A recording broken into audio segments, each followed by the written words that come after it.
Hello everyone, welcome to part 2 of horse riding. Life is good, but horses make it better. Very true. Appointment book చేసుకొని సెంటర్కి వచ్చేసాను. Helmet and jacket ఇచ్చారు. Then హార్స్ని pickup చేసుకోవడానికి వెళ్ళాలి. Even నా instructor ఇదే నా హార్స్ పేరు ఒబ్లెక్స్. హార్స్ని తీసుకొని గ్రౌండ్కి వెళ్ళాను. బేసిక్ ఇన్స్ట్రక్షన్స్ అన్నీ ఇస్తుంది. స్టాప్ అంటే ఎలా చెప్పాలి, స్టార్ట్ అంటే ఎలా చెప్పాలి, వాక్, రన్ అన్ని ఇన్స్ట్రక్షన్స్ ఇస్తుంది. మా ఇన్స్ట్రక్టర్కి ఉన్న కోపానికి, నా భయానికి ఆమె ఏం చెప్తుందో నాకు అర్థం కాదు, నేనేం చెప్తున్నానో గొర్రెకి అర్థం కాదు.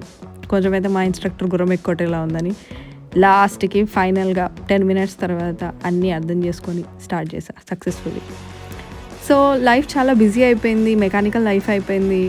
లేచామా, వర్క్ వెళ్ళామా, వచ్చామా, ఇంతే అయిపోయింది. మనకంటూ కొంచెం టైం స్పెండ్ చేసి మనకున్న ఇంట్రెస్ట్ని ఫోకస్ చేసి నచ్చినవన్నీ చేస్తూ ఉంటే you start feeling lively. So this is wonderful experience and I really enjoyed.